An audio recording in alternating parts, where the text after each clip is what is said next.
أعوذ بالله السميع العليم من الشيطان الرجيم من همزه ونفخه ونفثه بسم الله الرحمن الرحيم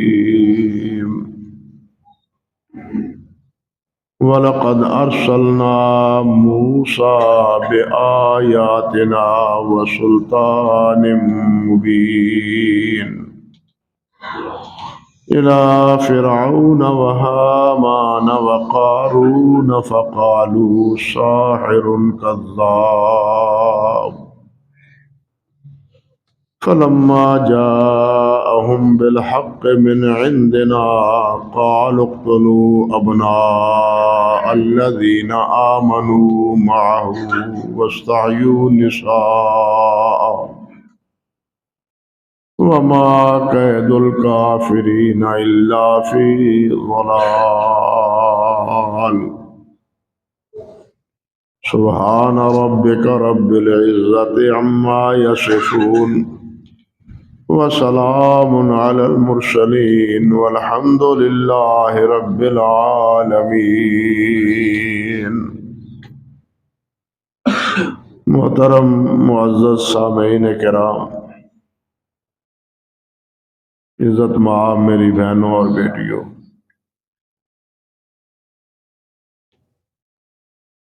ان آیات میں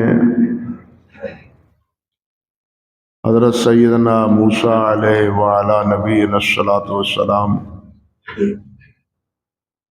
اور ان کے مقابلے میں فرعون، حامان اور قارون، ان کا تذکرہ ہے، جس طرح کے گزشتہ خطبات میں آپ سنتے رہے۔ حضرت سیدنا موسیٰ علیہ السلام نے جب ان کے مطالبے پر جب انہوں نے کہا کہ مجھے اللہ سبحانہ و تعالیٰ نے تمہاری طرف رسول بنا کے بھیجا ہے، تو تم اللہ وحدہ لا شریک کی بندگی کرو اور بنی اسرائیل کو آزاد کرو۔ یہ جو تم نے انہیں غلام بنا رکھا ہے اور اپنا خدمت گزار بنا رکھا ہے، ان کو واگزار کر دو۔ انہوں نے کہا کہ تمہارے نبی ہونے کی دلیل کیا ہے؟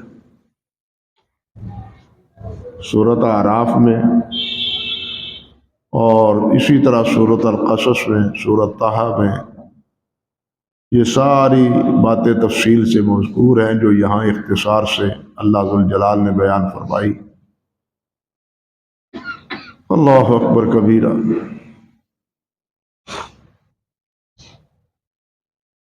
جب انہوں نے کہا کہ کوئی آپ دلیل دیں کہ آپ واقعی رسول ہیں اللہ کے، تو انہوں نے اپنے عصے کو زمین پر پھینکا اور وہ اژدہا بن گیا، اور اپنے ہاتھ کو بغل سے باہر نکال کے یوں سامنے کیا، وہ چاند کی طرح روشن ہو گیا۔ یہ دو باتیں دیکھ کے وہ کہنے لگے کہ یہ تو بڑا ساحر ہے، جادوگر، بہت بڑا جادوگر ہے یہ۔ اور کذاب بھی کہا، جس طرح یہاں ہے فقالوا ساحر کذاب۔ ساحر تو اس لیے کہا کہ یہ جو دو معجزات تھے، ان کے تناظر میں کہنے لگے کہ یہ کوئی جادوگری کر سکتا ہے۔ اور کذاب اس لیے کہا کہ یہ جھوٹا ہے، نبوت کا دعویٰ کرتا ہے، یعنی نبوت کی دلیل دینے کے باوجود انہوں نے حضرت موسیٰ علیہ السلام کو جھٹلایا بھی، کذاب بھی کہا، اور جادوگر بھی کہا۔ اور یہ قصہ صرف حضرت موسیٰ علیہ السلام کا نہیں، تمام انبیاء کرام علیہ السلام کے ساتھ یہی ہوتا رہا ہے، حتیٰ کہ سید الاولین والآخرین حضرت محمد رسول اللہ صلی اللہ علیہ وسلم کے ساتھ بھی یہی ہوا۔ چنانچہ سورۃ صاد میں اللہ ذوالجلال والاکرام فرماتے ہیں وَعَجِبُوا مَنْ جَاءَهُم مُنذِرٌ مِّنْهُمْ وَقَالَ الْكَافِرُونَ هَٰذَا سَاحِرٌ كَذَّابٌ۔ اللہ اکبر کبیرہ۔ اللہ فرماتے ہیں كَذَٰلِكَ مَا أَتَى الَّذِينَ مِن قَبْلِهِم مِّن رَّسُولٍ إِلَّا قَالُوا سَاحِرٌ أَوْ مَجْنُونٌ۔ کہ نبی علیہ السلام نے جب اپنی قوم سے کہا کہ ایک اللہ وحدہ لا شریک کی عبادت کرو، اللہ کے ساتھ کسی کو شریک نہ بناؤ، اللہ ذوالجلال نے مجھے تمہارے لیے ڈرانے والا اور بشارت دینے والا بنا کے بھیجا ہے۔ تو وہ کہنے لگے کہ بڑے تعجب کی بات ہے، وَعَجِبُوا مَنْ جَاءَهُم مُنذِرٌ مِّنْهُمْ، کہ ہم میں سے ہمیں کوئی ڈرانے والا ہے، ہمیں کون ڈرانے والا ہو سکتا ہے؟ ہم تو اس پورے علاقے کے سردار ہیں، چودھری ہیں، ہمیں کون ڈرانے والا ہے؟ تم کون ہوتے ہو ہمیں ڈرانے والا؟ آج بھی یہ بات کہی جاتی ہے جب کسی کو کہا جائے نا، کسی بڑے کو کہ اللہ سے ڈرو، چل چل تو اپنی سنبھال، تینوں ساڑھے نال کی۔ اللہ ذوالجلال والاکرام نے ایسے ہی لوگوں کے بارے میں فرمایا ہے کہ یہ لوگ اپنی عزت کی وجہ سے اور اپنے تکبر کی وجہ سے حق کا انکار کرتے ہیں۔ اذا قیل لہ اتق اللہ اخذتہ العزت بالاسم، جب انہیں کہا جاتا ہے کہ اللہ سے ڈرو تو وہ اس جملے کو اپنی عزت کے منافی سمجھتے ہیں۔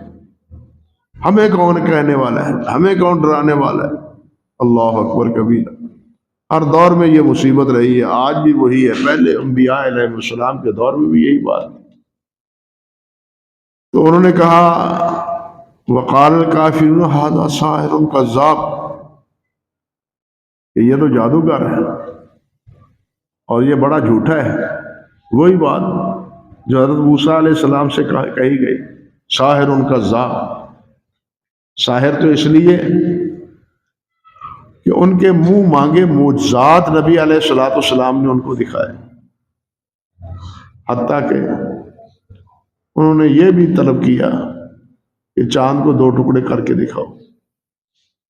نبی علیہ السلام نے اللہ سے دعا کی، چاند کی طرف اشارہ کیا، جو چاند دو ٹکڑے ہو گئے۔ اللہ اکبر کبیر۔ ایک ٹکڑا پہاڑ کے ایک جانب اور دوسرا پہاڑ کے دوسری جانب۔ کہنے لگے کہ محمد کا جادو تو آسمانوں پر بھی چل گیا۔ اللہ اکبر کبیر، اللہ اکبر کبیر۔ یعنی منہ مانگی بات، ایسا کر کے دکھاؤ، دکھا دیا۔ لیکن وہ کہتے ہیں کہ ان کا تو جادو آسمانوں پر بھی چل گیا۔ اور کذاب اس لیے کہ یہ جھوٹے ہیں، نبوت کا اللہ نے نبی انہوں کی بلانا تھا۔ لولا انزل هذا القرآن على رجل من القريتين عظیم، یہ کسی بڑے کے گھر قرآن نازل ہوتا، کوئی بڑا اللہ کا نمائندہ ہوتا، یہ یتیم، یہ اللہ کا نمائندہ ہوتا ہے۔ جو کسی بڑے کا نمائندہ ہوتا ہے وہ بھی بڑا ہوتا ہے۔ ان کے دل و فکر میں اصل میں دنیا سمائی ہوئی تھی، دنیا کی آزمائش، دنیا کی زبائش، دنیا کی رنگینی، یہ ان کے نگاہوں میں اور ان کے دلوں میں سمائی ہوئی تھی، اور اسی نقطہ نظر سے وہ ہر چیز کا فیصلہ کرتے تھے۔ اللہ اکبر کبیرہ۔ اللہ سبحانہ و تعالیٰ نے ارشاد فرمایا كَذَلِكَ مَا أَتَى الَّذِينَ مِن قَبْلِهِم مِّن رَّسُولٍ، اے میرے نبی محمد صلی اللہ علیہ وسلم، یہ آپ کو ہی ساحر اور کذاب نہیں کہتے، بلکہ آپ سے پہلے جتنے بھی ہم نے من رسول جتنے بھی رسول بھیجے ہیں الا قالوا ساحر و مجنون، انہوں نے یہی کہا ہے کہ یہ تو جادوگر ہے، یہ تو دیوانہ ہے، یہ تو جھوٹ ہے، سب یہی کہتے رہے۔ اس لیے آپ دل برداشتہ نہ ہو، ان قوموں کی تو ہمیشہ سے عادت ہی یہی ہے۔ اللہ اکبر کبیرہ، اللہ اکبر کبیرہ۔ اللہ سبحانہ و تعالیٰ فرماتے ہیں فلما جاءہم بالحق من عندنا، اور جب موسیٰ علیہ السلام ہماری طرف سے حق لے کے ان کے پاس آ گئے، دو جملے قابل غور ہے کہ حق فلما جاءہم بالحق من عندنا، ہماری طرف سے حق لے کے موسیٰ علیہ السلام آئے۔ موسیٰ علیہ السلام کی منمانی نہ تھی، موسیٰ علیہ السلام کا تو کوئی ارادہ اور فکر ہی نہ تھا، وہ تو بکریاں چراتے چراتے 10 سال کے بعد بالآخر اہلیہ کو لے کے مصر کا ارادہ کر کے روانہ ہوتے ہیں، اور راستے میں جناب اللہ سبحانہ و تعالیٰ انہیں نبی بنا دیتے ہیں۔ موسیٰ علیہ السلام کو اگر کچھ ملا ہے تو من جانب حق ملا ہے، اللہ کی طرف سے ملا ہے، یعنی انبیاء کرام علیہ السلام کو جو بھی ملتا ہے وہ سب من جانب اللہ ملتا ہے۔ ہدایت بھی انبیاء کرام علیہ السلام کو من جانب اللہ ہوتی ہے، اللہ اکبر۔ نبوت بھی من جانب اللہ ہوتی ہے، معجزات بھی من جانب اللہ ہوتے ہیں۔ انبیاء کرام علیہ السلام کے یا اولیاء کرام کے ہاتھوں میں یا ان کے اختیار میں یہ چیزیں نہیں ہوتی کہ وہ معجزات دکھائیں یا کرامات دکھائیں، بلکہ معجزات اور کرامات کا اختیار اللہ وحدہ لا شریک کے پاس ہے۔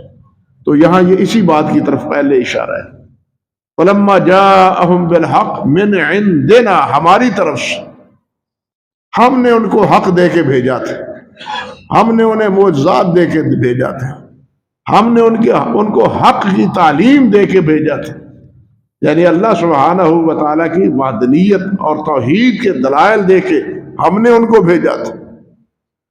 اللہ فرماتے قالوا اقتلوا ابناء الذین آمنوا معہ واستحیوا نساءہم۔ قرآن مجید میں یہاں بڑا اختصار ہے، جیسے پہلے عرض کیا، تو یہ تینوں سر جوڑ کے بیٹھ گئے کہ اب کیا کیا جائے۔ اللہ ذوالجلال والاکرام نے فرمایا ہے دوسرے مقام پر سورۃ طٰہٰ میں فَتَنَازَعُوا أَمْرَهُمْ بَيْنَهُمْ وَأَسَرُّوا النَّجْوَىٰ قَالُوا إِنْ هَٰذَانِ لَسَاحِرَانِ يُرِيدَانِ أَن يُخْرِجَاكُم مِّنْ أَرْضِكُم بِسِحْرِهِمَا۔ سر جوڑ کے بیٹھ گئے سارے، اب کیا کریں، اس کا کیا حل ڈھونڈیں؟ تو سوچ بچار کے بعد اور غور و فکر کر لینے کے بعد وہ اس نتیجے پر پہنچے کہ اس کے پیروکار جتنے ہیں نا ان کے بچوں کو قتل کر دو، اور ان کی بچیاں بیٹیاں جو ہیں ان کو رہنے دو۔ اللہ اکبر کبیرہ۔ یہاں اختصار سے اسی بات کا اظہار ہے، قال اقتلوا ابناء الذین آمنوا معہ، جو اس کے ساتھ ایمان لائے ہیں نا ان کو قتل کر، ان کے بچوں کو بھی قتل کر، اور واستحیوا نساءہم، اور ان کی عورتوں کو رہنے دو، بچیوں کو رہنے دو، عورتوں کو رہنے دو، بندوں کو، سب ایمان لانے والوں کو بھی، اور ان کے گھروں میں چھوٹے جو بچے ہیں ان سب کو تحقیق کر دو، اور عورتوں کو چھوڑ دو۔ کیوں؟ عورتوں کو اس لیے چھوڑ دو اور مردوں کو اس لیے قتل کر دو کہ اگر یہ اسی طرح بدستور اس کو چھوڑ دیا گیا تو یہ ایک پوری طاقت بن جائے گا اور ہمارے خلاف بغاوت شروع ہو جائے گی۔ اس لیے نہ رہے سر، نہ رہے بانس، نہ بجے بانسری۔ نہ رہے سر نہ ہو درد، اس لیے ان کا ویسے ہی ٹنڈا مکا دو، سب کو قتل کر دو تاکہ ان کا جتھا بنے ہی نہ، ان کو قوت حاصل ہی نہ ہو، اور جو بچے بھی پیدا ہوتے ہیں ان کو بھی قتل کر۔ اللہ اکبر کبیر۔ وَاسْتَحْيُوا نِسَاءَهُمْ، اور ان کی عورتوں کو چھوڑ دو، انہیں کچھ نہ کرو، انہیں نہ قتل کرو۔ کیوں؟ اس لیے کہ عورتیں وہ کردار ادا نہیں کر سکتی جو مرد ادا کرتا ہے، اور عورتیں انہوں نے اپنے گھروں میں بطور خادماؤں کے رکھی ہوئی، گھروں کی صفائی کرنا، گھروں کی خدمت گزاری کرنا، گھروں میں کھانے پکانا، باقی دیگر ضروریات کے لیے گھروں میں انہوں نے عورتوں کو، بنی اسرائیل کی عورتوں کو رکھا ہوا تھا۔ اور تیسری بات یہ بھی ہے کہ جس قوم کی عورتیں کسی کے زیر اثر ہوں، زیر دست ہوں، وہ قوم کبھی بھی سر اٹھا کے چل نہیں سکتی۔ بات سمجھے یا نہیں؟ جس قوم کی عورتیں کسی کے زیر دست ہوں، غلام ہوں، خدمت گزار ہوں، نوکری چاکری کرتی ہوں، وہ قوم کبھی بھی سر اٹھا کے چل نہیں سکتی، عزت نہیں پا سکتی۔ ان کے لیے ان عورتوں کی یہ خدمت گزاری تان و ملامت کا باعث بن جاتی ہے۔ اور تیسری چیز یہ بھی ہے کہ عورتیں زیادہ ہوں تو بے حیائی اور فحاشی جنم لیتی ہیں۔ عورتیں زیادہ ہوں تو بے حیائی اور فحاشی جنم لیتی ہے۔ بے حیائی جس قوم میں پیدا ہو جاتی ہے وہ قوم کبھی بھی عزت اور آبرو نہیں پاتی۔ جس قوم میں بے حیائی اور آوارگی، عیاشی یہ پائی جائے، وہ کبھی بھی پنپناتی نہیں، عزت و آبرو نہیں پاتی۔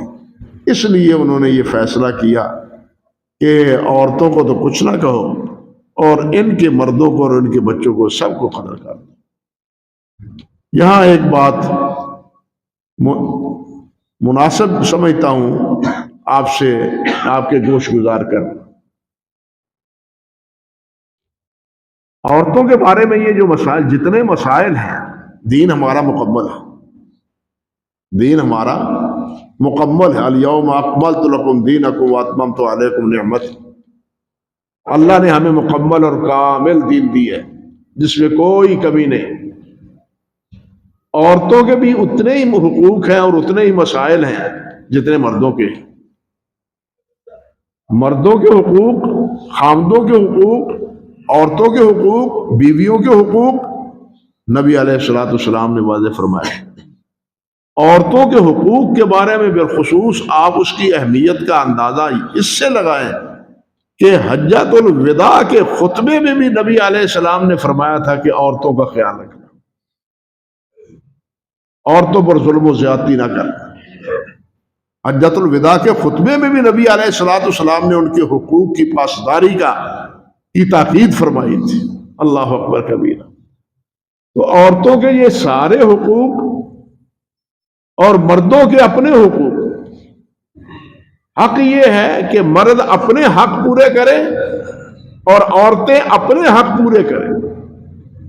جب دونوں کا آپس میں حقوق کا مطالبہ اور حقوق کا ٹکراؤ پیدا ہوتا ہے، اس وقت گھر بھی برباد ہوتے ہیں، خاندان بھی برباد ہو جاتے ہیں۔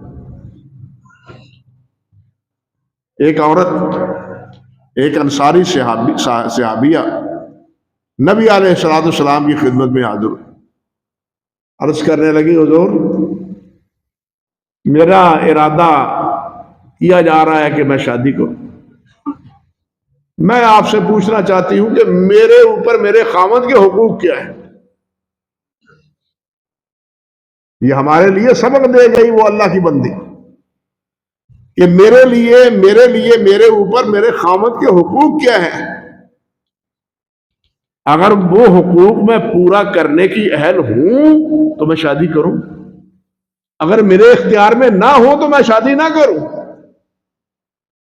اس نے یہ نہیں پوچھا کہ میرے اوپر میرے خاوند کے کیا حق ہیں، یہ پوچھا کہ میرا حق کیا ہے خاوند کے بارے میں۔ میرے ذمے کیا ہے خاوند کے بارے میں، فرق دونوں میں سمجھ لیں۔ ہم اپنے حقوق چھینتے ہیں، اپنے حقوق طلب کرتے ہیں، جب پورے نہیں ہوتے لڑائی ہوتی ہے، اختلاف بڑھتا ہے، طلاق تک نوبتیں پہنچ جاتی ہیں اور گھر برباد ہو جاتے ہیں۔ یہ کوئی نہیں سمجھتا کہ میں اپنے حقوق ادا کروں، جن حقوق کی عدم ادائیگی کی بعد پرس قیامت کے دن مجھے اللہ کے ہاں ہوگی۔ یہ فکر نہ خامد کو ہوتا ہے، نہ یہ فکر بیوی کو ہوتا ہے۔ وہ یہی کہتا ہے کہ مجھے اپنے حقوق ملنے چاہیے، میرا یہ حق ہے۔ لیکن یہ فساد کی بنیاد ہے۔ چاہیے یہ کہ جو اس پر حقوق ہے، دیکھیے ہمارے اوپر اللہ کے حقوق ہیں، ہمارے اوپر اللہ کے رسول کے حق ہیں، ہمارے لیے انسانوں کے حق ہیں، ہمارے اوپر حیوانوں کے بھی حق ہے، انسانوں کے نہیں حق، حیوانوں کے بھی حق ہے۔ ان تمام حقوق کو پورا کرنا یہ اسلام ہے۔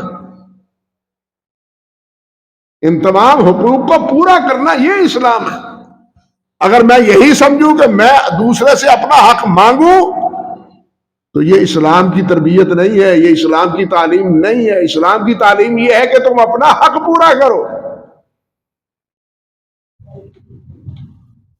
لیکن آج کے مادی دور میں حق یہ ہے، فکر یہ ہے کہ اپنے حق کا مطالبہ کرو۔ ہم حق چھین لیں گے، ہم حق لے لیں گے، اور اس کے نتیجے میں ہنگامے ہوتے ہیں۔ ملکوں میں بھی ہوتے ہیں یا نہیں ہوتے؟ ملکوں میں بھی پھر ہنگامے ہوتے ہیں، نہ ملک میں امن رہتا ہے، نہ گھروں میں امن رہتا ہے۔ فکر یہ ہونی چاہیے کہ میرے ذمے جو اللہ تعالیٰ نے حقوق عائد کیے ہیں، ایز اے مرد ہونے کے، ایز اے خامد ہونے کے، ایز اے باپ ہونے کے، یا اسی طرح ایز اے اولاد ہونے کے، یا ایز اے بیوی ہونے کے، یا ایز اے عورت ہونے کے، وہ میرے حقوق کیا ہے اور میری ذمہ داری کیا ہے، میں نے ان کو کس طرح پورا کرنا ہے۔ یہ ہے اسلام کی فکر، جس سے گھر سنورتے ہیں، جس سے گھر بنتے ہیں۔ لیکن وہ فکر جو مادی چیز نے ہمارے ذہنوں میں پیدا کر دی ہے کہ اپنے حقوق چھین لو، اس سے جھگڑا پڑتا ہے، لڑائی ہوتی ہے، ملک برباد ہوتے ہیں، گھر برباد ہوتے ہیں۔ ابھی چند دنوں کی بات ہے، ہمارے بزرگ حافظ محمد شریف صاحب، اللہ ان کی عمر میں برکت فرمائے، میں تو تھا نہیں، انہوں نے بتلایا کہ شہر کے علماء کو اکٹھا کیا تھا، سب کو۔ صورتحال یہ ہے کہ آپ کے ضلع میں، فیصل آباد ضلع میں، ان پچھلے 6 ماہ میں 24,000 طلاقیں ہوئی ہیں۔ اندازہ کیجیے، 24,000 خلا کے مسائل، اس کے علاوہ طلاقیں 24,000 اور خلا لینے والی اس سے مستضاد۔ اب یہ کیوں ہے؟ اس کی روک تھام، اس کا مداوع، اس کا حل کوئی نہیں ہے اسلام کے ہاں۔ یہ سبب ہے حقیقتاً اسلام کی تعلیم کو نہ سمجھنے کا، اسلام کی تعلیمات کو نہ سمجھنے کا۔ یہ حق سب علماء کو بلایا اور ان کے ہاں یہ مسئلہ رکھا کہ بھائی اپنے خطبات میں، اپنے دروس میں لوگوں کو بتلاؤ کہ طلاق دینی کس طرح ہے۔ ہمارے ہاں عادت یہ بن گئی ہے، عرضی نویس بھی اسی طرح کرتے ہیں۔ جب گھر میں کوئی اختلاف ہو، کوئی جھگڑا ہو، کوئی مسئلہ بگڑ جائے، میں نے تمہیں 3 طلاقیں دی، تمہیں طلاق طلاق طلاق طلاق، جیسے پسٹل کا برش مار دیا جاتا ہے ایک ہی بار۔ اور ہم سمجھتے یہ ہیں کہ شاید 3 جب تک طلاق نہ دیں اس وقت تک طلاق ہوتی نہیں۔ ہمارے ذہنوں میں یہ بھی ہوتا ہے اپنی بے خبری کی وجہ سے کہ جب تک 3 طلاقیں دیں اس وقت تک طلاق ہوتی نہیں، حالانکہ یہ بھی بے خبری ہے۔ طلاق ایک ہی بار دینے سے طلاق ہو جاتی ہے، 2 دینے کی ضرورت نہیں، 3 دینے کی ضرورت نہیں۔ اور دین نے اس کے لیے بھی قیود قائم کی ہے۔ دیکھیے، پہلے یہ کہ طلاق دو اگر اس کی ضرورت پیش آتی، اگر اس کی ضرورت ہے تو طہر میں طلاق دو، حیض میں طلاق نہ دو۔ حیض میں دی ہوئی طلاق وہ حرام ہے، ناجائز ہے، واقع ہو جاتی ہے لیکن غلط ہے، جس کو طلاق بدعی کہتے ہیں علماء۔ صحیح بات یہ ہے جس کی رہنمائی دین نے کی ہے کہ طلاق دینی ہے تو طہر میں دینی ہے۔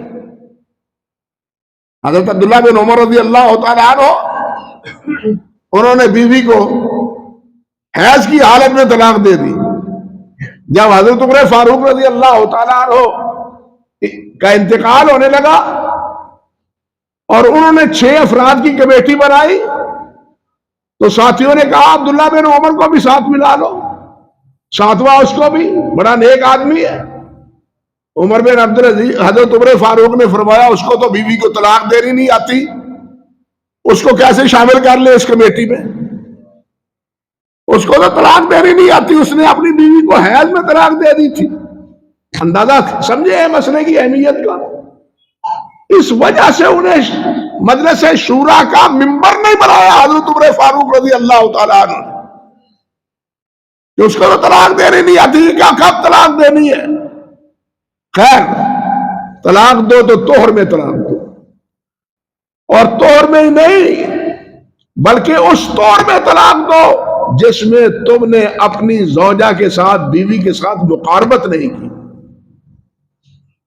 اس طور میں اگر مقاربت کی ہے تو وہ بھی غلط ہے، وہ بھی طلاق بدعی ہے۔ میرے پاس کیا عرض کروں، ایک خاتون آئی، ٹیلی فون آیا طلاق کے ہی مسئلے میں، میاں بیوی دونوں آپس میں جیسے شغل ہی بنا رکھا ہے، شغل ہی بنا رکھا ہے، کوئی بات آ نہیں، میں تینوں طلاق دیتی، میں تے ہسدا سا، میں کوئی تینوں دے سکدا طلاق، میں تے ہسدا سا، میں نے طلاق نہیں دی۔ چند دن گزرنے پھر جناب اس نے طلاق دے دینی، کہہ دینا یہ طلاق دے دو۔ اس طرح پتہ نہیں اس نے کتنی بار یہ کھیل کھیلا، کتنی بار یہ کھیل کھیلا۔ پھر کسی وقت اس نے مولانا صاحب سے کسی سے پوچھ لیا تو انہوں نے کہا تو نے جتنی بار بھی یہ کھیل کھیلا ہے غلط کھیلا ہے اور طلاق واقع ہو چکی پہلی بار ہی۔ ہاتھ پکڑ کے رہ گیا کہ یہ کیا بات ہے میرے پاس؟ میاں بیوی، میاں بھی پریشان، بیوی بھی پریشان ہے۔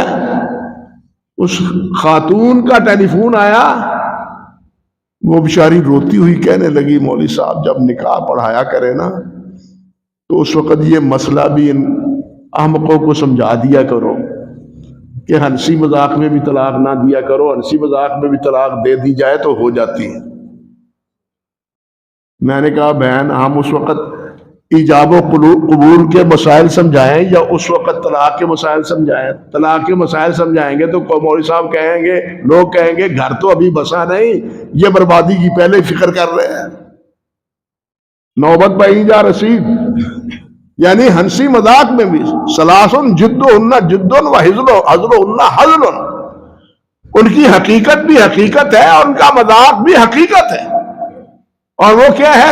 ان میں ایک طلاق ہے، ایک آزاد کرنا ہے غلام کو، غلام کو آزاد کرنا۔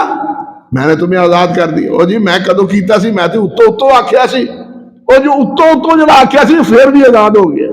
اے جو اتو اتو طلاق دین دے وہ بھی طلاق ہو جاندی ہے۔ اللہ اکبر کبیرہ۔ اور پھر دیکھیے جب کوئی مسئلہ آتا ہے آئے دن، میرا خیال ہے کوئی مسئلہ نہیں، قاری صاحب آپ کو تو معلوم ہے کوئی دن نہیں جس دن طلاق کے فتوے نہ آتے ہوں۔ اگر جی غصے میں طلاق دی، میں نے کہا خوشی میں طلاق دیتا کون ہے؟ وہ غصے کا بھی کوئی علاج اللہ کے رسول نے بتلایا ہے یا نہیں؟ یا یہی بتلایا ہے کہ جب غصہ آئے طلاق دے دو؟ غصے کا بھی کوئی علاج اللہ کے رسول نے بتلایا یا نہیں بتلایا؟ غصے کا علاج بتلایا ہے، تفسیر کی گنجائش نہیں۔ فرمایا جب غصہ آئے تو کہو اعوذ باللہ من الشیطان الرجیم. یہ شیطان تمہیں غصہ دلا رہا ہے. شیطان دونوں کے درمیان تفریق کر رہا ہے. شیطان کے نزدیک سب سے پسندیدہ عمل یہ ہے کہ میاں بیوی کے درمیان جدائی ڈال دی جائے. اب یہ غصہ شیطان چڑھا رہا ہے. تم کیا پڑھو؟ اعوذ باللہ من الشیطان، اعوذ باللہ من الشیطان، تاکہ شیطان بھاگے اور غصہ ظاہر ہو جائے. اگر کھڑے ہو تو بیٹھ جاؤ، بیٹھے ہو تو لیٹ جاؤ، نہیں تو گھر سے نکل جاؤ. یہ اقدام نہ کرو. آپ ایمانداری سے بتلائیے طلاق کو روکنے کے لیے دین نے اور اللہ کے رسول صلی اللہ علیہ وسلم نے کتنی ترغیبیں بتلائی، لیکن ہم بغیر سوچے سمجھے طلاق طلاق طلاق. نتیجہ کیا ہوتا ہے؟ گھر برباد ہوتے ہیں، خاندان برباد ہوتے ہیں. خاندان ہی برباد نہیں ہوتے بلکہ پورا معاشرہ برباد ہو کے رہ جاتا ہے. اس لیے بھائیو ان مسائل کو سمجھو، ان حقائق کو سمجھو. طلاق اس طرح دو جس طرح اللہ کے رسول نے دینے کی اجازت دی ہے. ایک طلاق دو بس. طلاق دی، طلاق دینے کے بعد یہ بھی نہیں کہ بیوی کو گھر بھیج دو، والدین کے اپنے گھر رکھو. ایک طلاق کی صورت میں بیوی کو گھر بھیجنے کی اجازت نہیں ہے. لا تخرجوهن من بیوتکم. اللہ نے فرمایا کہ اس کو اپنے گھروں میں سے مت نکالو، گھر میں رہنے دو. گھر میں رہے گی 3 مہینے یعنی 3 حیض تک. کوئی مصالحت کی، کوئی صلح کی، کوئی خوشی کی، کوئی مٹھاس کی بات ہو جائے گی تو صلح ہو جائے گی. اس لیے اس کو گھر سے نہ نکالو، گھر میں رہنے دو. ہم تو طلاق دے کے کہاں بھیج دیتے ہیں، وہ بھی چلی جاتی ہے اور یہ بھی بھیج دے، جا اپنے پیکے جا. مگر وہ لے انا للہ و انا الیہ راجعون. سراسر قرآن کے خلاف، سراسر دین کے خلاف. نتیجہ پھر ہم بھوگتے ہیں. ہمیں پیش جو آتا ہے گھروں میں اس کے یعنی وبال اور ان کے مصائب، ان سے ہم پھر دوچار ہوتے ہیں. اور پھر 3 مہینے گزرنے کے بعد، 3 حیض گزرنے کے بعد طلاق ہو گئی. دوسری طلاق دینے کی ضرورت نہیں ہے، نہیں ہے طلاق دینے کی ضرورت. طلاق ہو گئی. اب طلاق ہو جانے کے بعد پھر خاندان میں پھر ایک مسئلہ چلا کہ یار یہ لڑائی ٹھیک نہیں ہے، ان کو جوڑ دینا چاہیے. بچے ہیں، ان کے بچے ہیں، بیٹیاں ہیں، وہ کہاں جائیں گی؟ خاوند کو بیوی تو مل جائے گی لیکن بچوں کو ماں کہاں ملے گی؟ پھر یہ درد پیدا ہوتا ہے. بات سمجھے نا؟ پھر یہ درد پیدا ہوتا ہے. خاندان والے اٹھ کے ان کی صلح کے لیے کوئی تیاری کرتے ہیں، کوشش کرتے ہیں. جب کوشش کرتے ہیں اس خاندان تو طلاق کے عدت کے اندر وہ رجوع کر سکتا ہے بغیر کسی ہیلے حوالے کے. 3 مہینوں کے اندر رجوع کر. اگر عدت گزر گئی ہے، 3 مہینے گزر گئے ہیں، 3 حیض گزر گئے ہیں، تو اسی سے دوبارہ نکاح ہو سکتا ہے بغیر حلالے کے. بات سمجھے؟ یہ ہے دین جس میں اتنے فائدے ہیں. جب ہم نے دین کو مذاق بنایا ہے تو پھر نقصان بھی اٹھایا ہے. یہ ہے دین کی آسانی ہے. الدین یسر. نبی علیہ السلام نے فرمایا دین تو ہمارا بڑا آسان ہے لیکن اس کو مشکلات میں ہم نے پیدا کی ہے. اللہ اکبر. یہی چیز، یہی حرکت اور یہی چال فرعون نے چلی تھی کہ ان کی بیویوں کو باقی رکھو، ان کے ساتھ ہم نپٹ لیں گے. یہ ہماری خدمتیں بھی کریں گی، ملک میں آزادی اور عیاشی بھی پھیلے گی، اور جو بچے کچے ہیں وہ سر اٹھا کے ہمارے سامنے چل نہیں سکیں گے. یہ چال تھی انف کی. کس کی؟ فرعون کی، نمرود کی، فرعون کی، حامان کی اور قارون کی. یہ تو ان کی چال تھی لیکن اب چل ہمارے اوپر رہی ہے. دکھ کی بات تو یہ ہے اس نے تو جو چال چلی، اللہ ذوالجلال نے تو اس کی چال کو بالکل ہوا منصورہ کر دیا. اس کو اور اس کے پورے لاؤ لشکر کو دریا میں غرق کر دیا۔ اللہ نے ان کو غرق کر دیا، اب ہمارے گھر غرق ہو رہے ہیں، ہمارے گھر ویران ہو رہے ہیں، ہمارا ماحول اور ہمارا معاشرہ جو ہے نا وہ برباد ہو رہا ہے۔ اس لیے میرے بہنوں اور اس لیے میرے بھائیوں، دین کو سمجھو۔ آپ سوچیں ذرا، اللہ کے نبی نے حضرت انس سے مروی ہے، نبی علیہ السلام نے فرمایا کہ جو آدمی نکاح کر لیتا ہے وہ اپنا آدھا دین مکمل کر لیتا ہے، اس کو اپنے آدھے دین کی فکر کرنی چاہیے۔ اس کو رسول اللہ صلی اللہ علیہ وسلم نے دین کا، نکاح کو کیا کہا ہے؟ دین کہا ہے۔ نماز دین ہے، روزہ دین ہے، حج زکات دین ہے، وہ مسئلے ہم جانتے ہیں، پوچھتے ہیں، نماز کے لیے پوچھتے ہیں، تو اس دین کے لیے کیوں نہیں پوچھتے؟ نکاح کا مسئلہ کیوں نہیں سمجھتے؟ نکاح کے جو مسائل ہیں، میاں بیوی کے جو حقوق ہیں، وہ کتابوں میں موجود ہے، اردو کی کتابوں میں موجود ہے، حدیث میں بھی موجود ہے، اس کا اہتمام کیوں نہیں کرتے؟ یہ جرم تو ہمارا ہے کہ ہم دین کو سمجھنے کی کوشش نہیں کرتے۔ دین کا کوئی قصور نہیں ہے۔ پھر جتنے الجھاؤ پیدا ہوتے ہیں، پھر حلالہ جناب فتویٰ دینے والے بھی موجود ہیں، حلالہ جس کے بارے میں نبی علیہ السلام نے فرمایا کہ یہ حلالہ حرام ہے، حرام ہی نہیں بلکہ فرمایا ہے کہ یہ ایسے ہے جیسے منگوا سانڈ ہوتا ہے۔ انا للہ و انا الیہ راجعون۔ اتنی ضلالت والی حرکت اور اتنی غلط تشبیہ نبی علیہ السلام نے سمر پر دی۔ حضرت عمر فاروق رضی اللہ تعالیٰ عنہ کا فیصلہ تو یہ ہے کہ جو یہ اقدام حلالے کا کرے گا میں اس پر زنا کی حد قائم کروں گا۔ لیکن ہم جناب دھڑا دھڑ حلالے کے سینٹر بھی بنا رکھے ہیں لوگوں کے فیصلوں کے لیے۔ انا للہ و انا الیہ راجعون۔ دین کو چھوڑا ہے، دین کو سمجھا نہیں ہے، اس پر عمل نہیں کیا، تو پھر حرام کام کی طرف بھی آپ ہم آئے۔ اس لیے حرام سے بچیں، دین کو اللہ کے لیے سمجھیں، دین کے مسائل کو سمجھیں، یہ سمجھیں کہ میرے حقوق کیا ہے، میرے فرائض کیا ہیں۔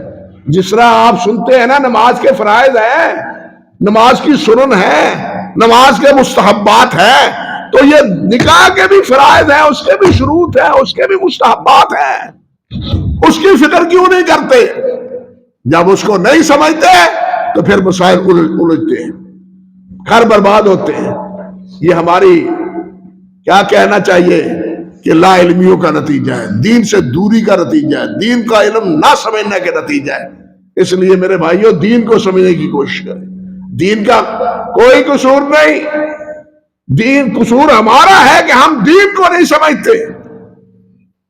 اس دین کو سمجھنے کی کوشش کریں، لیکن دین کی سمجھنے کی کوشش بھی کس سے کریں؟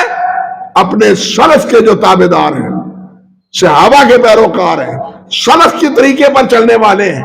ورنہ دین کا نام لینے والے آج بہت سارے لوگ ہیں، دین کا نام لینے والے آج بہت سے ہیں، لیکن دین وہ ہے جس پر نبی علیہ السلام نے جس کی تعلیم دی، جس پر صحابہ کرام رضوان اللہ علیہ مجمعین نے عمل کیا، وہ دین ہے۔ اس کے علاوہ اور کوئی دین نہیں ہے۔ اللہ اسی دین کا ہمیں پیروکار بنائے اور اسی کی فرم برداری اور اطاعت گزاری کی اللہ ذوالجلال ہمیں توفیق عطا فرمائے۔ تو یہ ضمناً بات آئی تھی فرعون کی اس چال کے نتیجے میں نے مناسب سمجھا کہ وہ بات اور پیغام علماء کا وہ بھی آپ کو دے دوں اور اس مسئلے کی اہمیت بھی آپ کے سامنے عرض کر دوں۔ اقول قولی ھذا استغفر اللہ لی ولکم ولسائر المسلمین۔